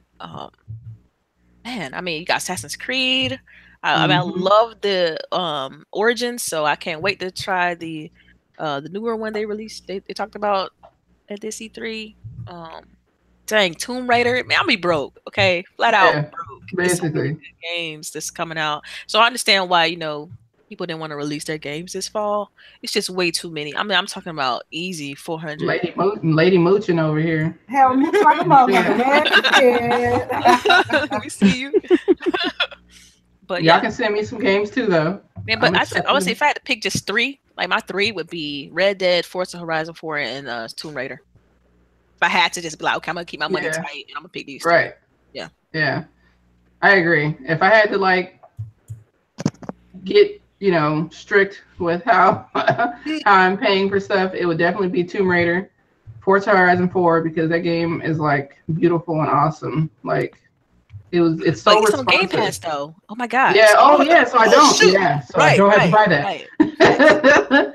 Okay. So I'll use that on Game Pass, and then I'm getting Red Dead 2, and then Fallout 76. I already ordered the collector's edition with that cool hat. So. And just to add to it, I know Tuesday you got Nier Automata coming out for Xbox. So I'm not playing that. I'm playing it. I definitely I got it on PC. It's not my type of game. But I love a hack and slash. I'm definitely gonna pick that up. So yeah. For me, as far as holiday, would definitely be Shadow of the Tomb Raider, Fallout 76. A huge online co-op. Being able to team up is impressive for me. Yeah. Spider-Man. Oh God, I forgot about Spider-Man. Yes. Yeah. Assassin's Creed Odyssey. I loved Origins. I just 100%ed it last week. Wow, look at you. Yes, it was a lot of grinding, but I did it. Like I said, Forza Horizon 4. And as far as like short term, Warhammer Vermintide 2, the beta release to the Xbox Insiders. I was on it last night. Oh my gosh. Yeah. Young hack is like, yes. Okay. And they have introduced like subclasses to whatever class that you choose. So then at different levels, you can choose other classes, which you have other abilities and different perks and specialties. And you actually have a career skill now that you can use as well. So yeah, that's pretty got a lot of hype for that. And then Black Desert Online, I think they talked about releasing that this year, if I'm not mistaken. Yeah, make sure to sign up for the beta. For which one? Yeah, Black Desert Online. Yeah, there's a beta. Yeah, that looks like completely awesome. Oh, yeah, okay, Devil May Cry. I've just discovered it. Okay, I've known about the game. I've had it downloaded several years. Come on, DMC. How are you playing? Yes. Yeah, I'm playing that too. Yes. Okay. Oh, wow, y'all. Dante, I'm just like in awe. And I'm ready for, I hear that 3 was actually better than 2. 2 wasn't so good, but I'm gonna just kind of geek out on the whole series this summer. It's all on Game Pass, right? Or no? Yeah, it's on Game Pass. Yeah, it's on Game Pass. They got a deal right now for like you can get the first 4 games, like the 1, 2, and 3, and then like the like a little expansion or whatever on Xbox deals and things. For like $30. And I'm trying to go through them too, but I figured I'd do DMC first because of Ninja Theory. And I've had that game for a while. It just kind of threw it in the backlog, and so now I'm just jumping back into it. And you're right, it's good, man. The different weapons and stuff, and it's my kind of game. Definitely my kind of game. It's my kind of game for sure. I'm a huge hack and slash fan. I like to conjure up a few familiars too, though. Well, it looks like Mad Queen got back in here, so let's ask her, what games are you looking forward to that are coming out this holiday season? I am looking forward to just being kind of a super fanatic. We can't hear you. Can't hear you. You can't hear me? Oh, now we can. I think you need to speak a little bit louder. Like you sound really low. Okay. Can you hear me now? Yeah. I had to switch over to my phone because my internet was being stupid. But being kind of a zombie fanatic, I love zombie movies, zombie games. I have to say, I haven't decided, but I'm hoping to see more of Overkill's The Walking Dead. And if I like what I see, then I'm probably going to get that game. I had a lot of fun getting my hands on it at E3. And it's giving me Left 4 Dead 2 vibes. And I love games like that. I love Left 4 Dead, that kind of co-op, zombie survival, B type game, not really deep story or anything like that, just something to hop in with your friends and try to survive from one point to the next. So I'm looking forward to that. Also, Telltale's The Walking Dead, this is the last season. It's season 4. We finally get to see what happens to Clementine if she gets back with AJ, and just kind of seeing how that story plays out and how that story will end. I've been playing this series since the beginning, 2012 or 13, I think the first one came out, and 2013. And it was one of my favorite games. I don't play a lot of Telltale games, but it's one of my favorite games story-wise. And so yeah, I'm waiting for that later this year. And also, if Fallout 76 drops this year, I'm interested to see how they are going to change what we know of Fallout and apply it to a multiplayer setting. So I have to see how they're going to do it. I'm sure they're not going to half-ass it. I know they're going to try to do their best to make it still immersive, but also a multiplayer experience. So I'm excited for that as well. Oh, okay. Hearts is gonna come back. I think everybody went. Did everybody go? Yeah, I'm right here. Oh, okay. So go ahead, lady. I think you got the questions set up. Yeah. Okay, I do. I have 3 questions. Aunt Bro, I think I said your name correctly. He asked us, "What are we playing now? Like, what are we playing currently?" I guess I'll go first. I'm playing this game called Moonlighter right now, which is like a 2D pixelated game, kind of like a Zelda kind of deal, RPG game. Still trying to get these puzzles done in Hellblade, and a little bit of DMC. And I was playing like early, like 4 o'clock, 5 o'clock in the morning. Don't ask me why, but I was playing Super Lucky's Tale. Long story. Oh wow. Long story. But yeah. I just finished 2 games this week, which was Dark Souls 3 and Far Cry 5. Right now, I'm playing Detroit Become Human. I'm playing Quantum Break. I was trying to play Sims 4, but I'm trash right now. So I'm going to play Mass Effect later on today. Wait, which Mass Effect are you playing? The first one. I'm going to play the first one for the first time today. Are you streaming it? No, I am. Okay, just making sure. Okay. It's going to be a long one, but I'm very excited to see what the game is about, though.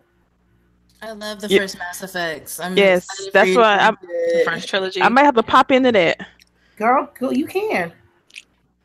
Classy Gamer Girl, what you playing on?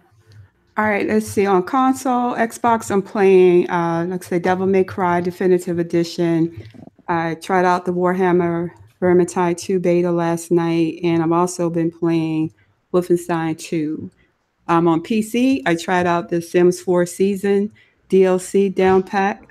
DLC download. I don't know where down pack came from, but I tried that out, and so that's where I'm at. Y'all, I've been kind of dipping in everything because I don't really have my go-to game right now until maybe next week. There's a couple of games that's coming out, so I'm just trying to tackle my backlog. But I think I'm gonna be on. You're doing a good job. That's a lot of games. Yeah. Backlog insane. What about you, Mad Queen? Or what you been playing on? I have been playing State of Decay 2 off and on, streaming, sometimes not streaming, just kind of working on my base, trying to get some legacy characters, and do some leadership stuff. I've also been playing my first playthrough since I got a PlayStation a month ago. I've been playing The Last of Us. So that's been really fun. I'm trying to like delve into the story, and I don't like playing jump scare or like suspense games. I really have a hard time with those. I tried to play The Evil Within last year, and it just didn't pan out. I haven't gone back to it, but I'm doing it, and I think what's great about this is that the story makes you want to push forward when you're in those scary moments or those hard points where you're like, okay, in order for me to figure out what's going to happen, I have to do this. So that's kind of been keeping me going. And then a lot of people that watch me play help me do some things and tell me not to be scared. And I'm like, I have to be scared, but it's cool. I'm trying to understand you actually, but you botting real bad. Huh? You're botting slightly. To me? Yes. Yeah, you're botting. I hope. Probably because I'm trying to get out of the one I and it's not allowing me to. Oh, okay. No. Okay. I'm okay. I think we got it though. It was mostly State of Decay. And yeah. Trying to... She's very zombie. Your Mac is very zombie oriented, so she got the zombie game on lock. I see. Yeah, she does. She does. I do. Let me see, Chareece, what you playing? I'm streaming Arkham Knight on Mixer to see if I still hate it. And I'm also, and then I'm replaying multiple games. Let's see. One of my Dragon Ages I was gonna redo, and then I'm finna restart The Witcher 3 again. For some odd reason, I don't know why. That's what's up. That's what's up. Fun game. What about you, Miss LBOOGIE? It is. It really is. Lately, I've been playing The Division, PUBG as always, and then I just started Hellblade this week, which is super freaky and had me scared in the beginning. And only Miss Chareece was watching me and laughing at me, and Propsy it was a good laugh. Trying to help me with some of the puzzles. Some of the puzzles are hard as hell. But yeah, I'm looking forward to it. And I guess I'm going to have to play some of those jump scare games because apparently people like watching me be scared. So well, I'm definitely going to tune in if Boogie's playing those scare games. Definitely. Yeah. You jump around. You got this, I don't know why that's so funny, but yeah. You got this tough outer shell, so it's interesting for people to see probably. Oh, yeah. Oh, no. Like, it's hilarious because, like, I'm a super her facial expressions too. is not. It's like you could tell like she don't know what the hell is going on, but she gonna try to go this way and figure it out. Like it's her facial expressions is what make it. That's hilarious. As long as you come watch, I don't care. Whatever, come watch. Hey. All right, I have two more questions. One was from Tiger King. Did any of us ask Phil Spencer about the Halo lens? Is that or HoloLens? HoloLens. Yeah. I mean, it's still part of VR. HoloLens is more mixed reality, which is what he led to of what he wants it to be. He wants you to be able to see your house behind, the camera, Mm-hmm. Yep. So more of a HoloLens aspect, but basically until we're there, we're not going to have it. He doesn't want us to have a bunch of cords and be tied down. He wants us to be able to walk around the house and not bumping the stuff, not hurting stuff. Right. So basically, I'm thinking like another couple of years and we'll be there, but just right now it's not there. So yeah, I think next gen probably will have something. Yeah, I agree. Close, but probably not exactly VR, but close.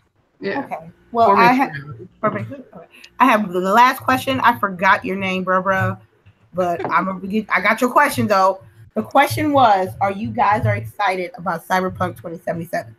Hell yeah. Yes. Yeah. Who isn't? Like, right. That should be the question. Who isn't excited for Cyberpunk? If you're not excited about Cyberpunk 2077, you can unfollow me, unsubscribe, and all that. Yeah, I said it in the chat, but I think it's going to be more of a console launch along with Halo. So probably 2020 is when we're going to get that game. I think so. I think it's coming out sooner than that. I have a feeling that it'll come out sooner than that. It was funny. I saw the dev when we were at the FanFest. What do they call it? Showcase. One of the Cyberpunk devs was walking through, and I got only way I recognized him. He had a Cyberpunk shirt on, and I said, "So when does the game release?" He said, "Only thing." He looked at me, and he smiled, and he was like, "When it's done." And I was like, they always say that though. When it's done, that's their thing. And you know what? I'm all for it. I'm all for it. I am all for it. I can't wait. Yeah. Somebody said you forgot their question. Frico the kid said he asked questions too. Well, what question? Well, you better post. Put it back in. Post your question because we got to dig for it if you don't post it. Right. Yeah. Can't do everything now. I'm looking. I don't see his question. Yeah, maybe he's typing. We'll give you a couple of seconds. Go ahead and type it in. I'm gonna say shout out to you, LaJuan Willis, in the chat. Been following me since like way back. I appreciate the support, bro. Shout out to the mods on my channel, man. Y'all some real ones. Y'all be doing work out here in these streets.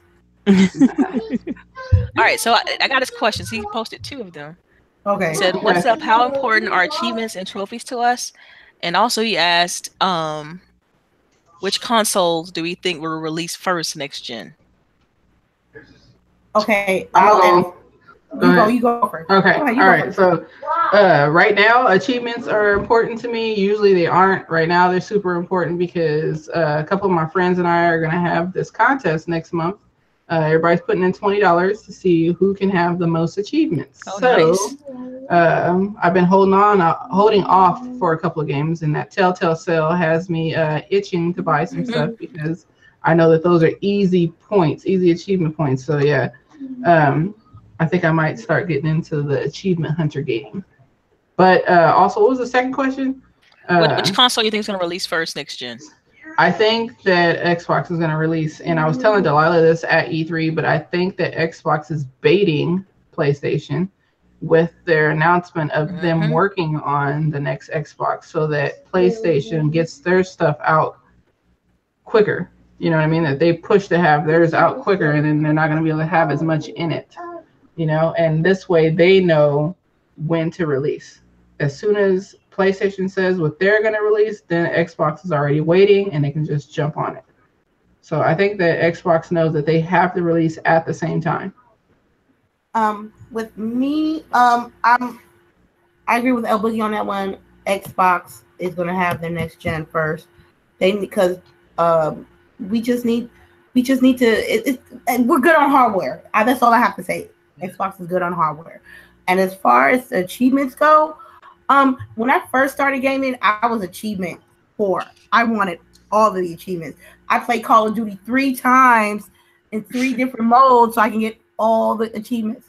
Now it's not a big deal for me. I just like a good story, and achievements are just little sprinkles of ice cream. Sprinkle over here, sprinkle over there. Not a big deal. I guess I'm gonna hold on. All right. So like for me, I'm not really big on achievements at all. Like I'm the type person, I'm really big into the story. So sometimes I'll just play it like on a lower mode just to get through the story and see what the story is about, and then go back and try to get achievements. But it's never been like the first thing I try to jump on. I know some people that look at the achievements first before they even start a game. And I'm definitely not in that pool of people. It's just not that big of a deal for me. But I'm happy when I get them. I mean, I look forward to having them. Like anybody else, it's always a bonus when you get a rare achievement, even so. But as far as releasing first, definitely think it's going to be Xbox, and I think they're baiting a little bit just to see what happens. So I agree with you on that, Boogie. But I'm not much of an achievement hunter. Sometimes I feel like the achievements are dumb, especially the ones that are common. I guess the rare ones are cool, but like achievement for turning on the game or achievement for making it through the first 5 minutes of the game. I'm like, okay, I don't need to see that. But if it's something rare, like I'm telling you on Hellblade, you can be like, thank you, because that shit was hard. Right. So if difficult and you get one, it's like, oh wow, yeah, I accomplished that. That's great. That is an achievement. But sometimes you just first turn on the game, hey, achievement for logging in. This is like, okay, no, I don't need that. But so yeah, that's fine. If I get something, get an achievement while I'm trying to accomplish something, I do like to see things like that, and going back to see what I do have for a certain game is fun. But as far as who will release first, I'm thinking PlayStation will, just because they have to. I feel like they're in a place where everyone on that side is like, what's new? What's happening? What's new? Yeah, you had these few games, but what are you bringing new to ownership of a PlayStation? So I think they thirsty already. Like they just dropped. Like I think so. I think they're gonna have to be, and I think like Boogie said, Xbox is going to force them to play their hand. So, yep. What about you, Mamacita? Well, last gen achievements weren't a thing for me at all. I played the same 4 or 5 games, completed them 4 or 5 different ways, different times, didn't really care about achievements at all.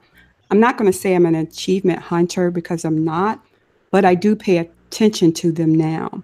Because if I want to play and complete a game, why not just get the achievement while I'm playing it instead of, that's just kind of where I am. And then where I do like my achievements are in certain type of games. I like grindy achievements. I like achievements that require me to spend time grinding, and because those are the type of games that I like. Assassin's Creed Origins, Dragon Age 4. I platinumed on the PlayStation. It took countless hours of finding items or going to the mountaintop and taking out 400 or 500 different enemies in 3 and 4 different ways before I could get it. So that's kind of where I am. But if I'm going to play a game, I do look at achievements first now. I didn't do that before, but I look at them just to see while I'm playing it, is it something that I could just get? So that's kind of where I am. But for instance, like Contrast, I played Contrast. And when I found out that was doing E3, I was like, wait a minute. We Happy Few looks a lot like Contrast. I didn't realize Compulsive Games was the same developer. And I just pulled the game. I was like, wow, there's 3 achievements I could have got playing this game. I just played it, got the 3 achievements, and then went on. So that's kind of where I am. Who is going to come out the gate with the next console? I really believe PlayStation is going to do it, but I think Xbox needs to. I just think PlayStation is just going to try and continue their success. And I think they feel like they have to be first to come out the gate if they're going to continue the success of this gen into next gen. But I feel like Xbox needs to do so. Yeah. Kind of get that momentum going. Okay. Cherise, what about you? I am an achievement hunter. She took a deep breath first. Right. I go after achievements. Not necessarily the easy ones. I go after the hard ones. I check my list to see which one I'm close to, which ones I can get like in the next week or so or whatever, the quickest. And I'm proud of my score. I worked hard for that shit, even though it's just a little number that means nothing. Yeah. But hey, I am proud of it. Which console I think is going to come out first? Honestly, I think it's PlayStation. They're going to try to one up us, but right. You think they can get the call though? Yeah, they're going like, hey, we came out first, so we're they're trying to, since they say they've already hit their peak sales for PlayStation 4. I feel that they're going to try to come out first to prolong that exposure or whatever, and then they're going to try their best, but I don't think it should. I think Xbox should come out first, but PlayStation is going to beat them to it. Oh, okay. That's what's up. I think that was all the questions. Yeah. All right. Well, I guess. And we've been going for 2 hours today, so yeah, that's longer than ever. All right. Well, LBOOGIE, you are host. Sure. Let's wrap this up. I don't know. Am I the host or are you the host? No, I'm not. I just do questions today. Yeah. What was I going to say? All right, ladies. So let's go ahead and give our outros. We're going to start with the guest today. So go ahead, Mad Queen. Hey, I am your girl, the Mad Queen 88. You can find me here on YouTube on my channel, the Mad Queen 88. You can also find me on Twitter at the Mad Queen 88. Hit me up there to see notifications of when I stream and a bunch of other random shit that I'm tweeting about. I'm always tweeting about some random shit, so it's kind of entertaining. So be sure to stop by over there. All right, go ahead, Miss Mamacita. Okay, well, I don't have no super duper luscious outro like the Mad Queen, so I'm just gonna keep it simple. I'm Mamacita925 on Xbox and Classic Gamer Girls on Twitter. Y'all know where to find me. I promise to keep it classy, never ashy, and that's pretty much it. All right, and the usual suspects, Miss CHAREECE. Yeah, it's your girl CHAREECE. You can catch me on Mixer, on Xbox, streaming the Arkham Knight. If you want to laugh with me as I crash this car, I'm always on Twitter, and Natora M, and that's it. I'm just around. Oh, just to hop in here, I just got an alert from GameStop, and it says we're slashing prices on select clearance toys. Uh-oh. Telling you. That's karma for all that. Breaking news. Yeah, man, because they were the ones hard out the gate in 2013 talking about, you're not going to be able to do share games. What do you mean? You're not going to be able to trade in games. So, yeah, so. They were part of the problem. Bite your ass. All right, go ahead, lady. Go ahead and do your outro. Hey, I would like to thank our lovely guests, Mamacita and Mad Queen. You guys were amazing today. And to my lovely, luxurious panel, thank you for doing what you guys do best on a Saturday morning, like I always say. And shout out to the chat. You guys are always interacting with us, and I really appreciate it. You know anything, Lady Infamous Grown Women Gaming is going to be at Lady_Infamous30 on Twitter. And I will see you guys next week. All right, Miss Delilah. Yes, you guys know you can find me on Twitter, Delilah_HD. Also here every Saturday, Grown Women Gaming, and on GRG on Fridays. Yes, just follow me on Twitter and you'll find out where I'm at all times, typically in regards to this social media stuff and Xbox stuff. So yeah, thanks for chilling out with us. We appreciate it. All right, and I am Miss LBOOGIE0208. Y'all can find me on Twitter. I stream on Mixer weekdays at 10 a.m. Pacific Standard Time. Usually playing in PUBG Live. Yeah, because, you know, I got mommy duties. Yeah, I got mommy duties. So I can go take her to school, get home, and stream, and then be able to take care of business later. But I also want to put out there that I'm trying to get a girl PUBG crew together. So if anyone is interested, or if you know any females that play PUBG and they'd like to do it, I'd like to do a stream once a month where we all get down on PUBG and kill some boys. So, yeah. I have a question. What's up? If you don't have advanced parachute skills, can you still be on the team? I don't know. We're gonna have to fill you out. You might be the last person on the team pick, but okay, I'll take that. But you know, you're always welcome to play. And I want to try to get Mad Queen and Delilah. I want to get all of us in there playing. Y'all sure y'all want me to cut up like I did on Fortnite? You gotta play though. It's one of those things you just have to play. The more you play, the better you are at it. Like yesterday, make sure y'all check out my VOD from yesterday because I got 5 kills yesterday. I was super happy. But I was putting in that work, and I got chicken dinner yesterday morning and the day before. So. We on it for real. We're eating out here. Yeah, we eating them chicken. But that was it, y'all. Thank you so much for coming by on this Saturday morning. We appreciate y'all. And have a great day.